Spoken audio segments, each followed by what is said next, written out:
Hello, I'm Moira Alderson with the BBC News. Russia has suffered its worst military reverses in Ukraine since it was forced to withdraw its soldiers from around Kyiv in April.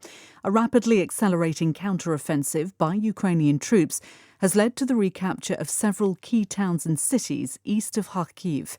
Video footage shows residents embracing Ukrainian soldiers. Ola Guerin has this assessment of the situation. What seems to have made the difference is the arrival of the long-range, multiple rocket launch systems that Kyiv had been asking for from Britain and the United States. And make no mistake, the losses for the Russians are extremely significant. Two cities that were logistical centres for Russian troops here. Moscow has tried to dress it up by saying that these troops were withdrawn and will regroup elsewhere, but I think that's not very persuasive. Clearly, the Ukrainians are now on the front foot and they will be trying to press their advantage. Ukraine's Foreign Minister Dmytro Kuleba says his country's forces have demonstrated they're capable of beating the Russian army. He was speaking at a news conference in Kyiv with the German Foreign Minister Annalena Baerbock. Mr. Kuleba said that with more weapons coming from abroad, Ukraine could bring the war to an end. We showed that we can defeat the Russian army. We're doing it with weapons which were also provided by our partners. I repeat again, the more weapons we receive, the faster we win, the faster this war will end, and we will be able to concentrate on other goals. Ms. Baerbock promised continued weapons deliveries. President Vladimir Putin has not commented on the Russian military reverses in Ukraine.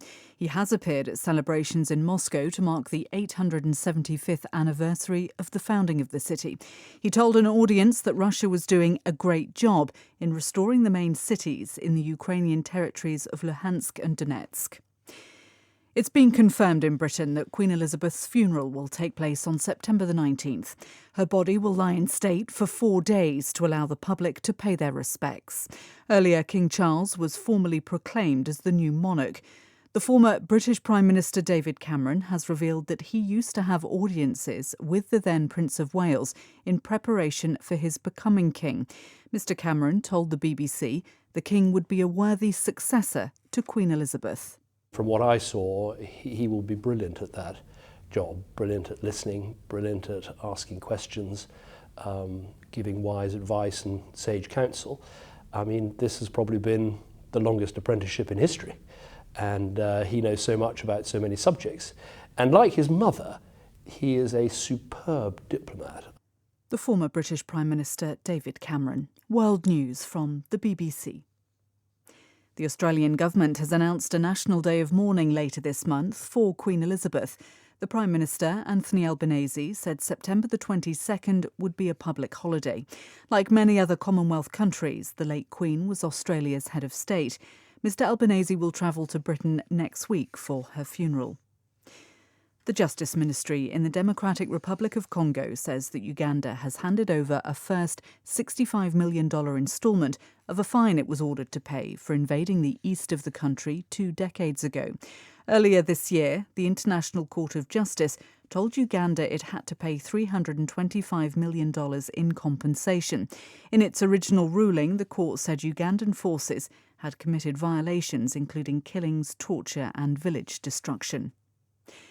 A black pastor is suing 3 white police officers in the US state of Alabama who arrested him while he was watering a friend's flowers. A white neighbour called the emergency services in May to report Michael Jennings for suspicious behaviour. The officer's body camera footage shows him refusing to provide them with an identity card. The pastor has filed a federal lawsuit naming the 3 and their employer, the city of Childersburg, and accusing them of unlawful arrest. In tennis, the women's world number 1, Iga Swiatek, has won her first US Open title. She beat Ons Jabeur of Tunisia in straight sets in New York. Here's how it happened. The forehand swung cross-court. Jabeur with a forehand over hits it. And it is game, set and championship 1 for the world number 1, Iga Swiatek. She is the US Open champion. She is 3 from 3 in Grand Slam finals at the age of just 21. It's the Polish player's 3rd Grand Slam trophy, adding to her 2 French Open victories. That's the latest world news from the BBC.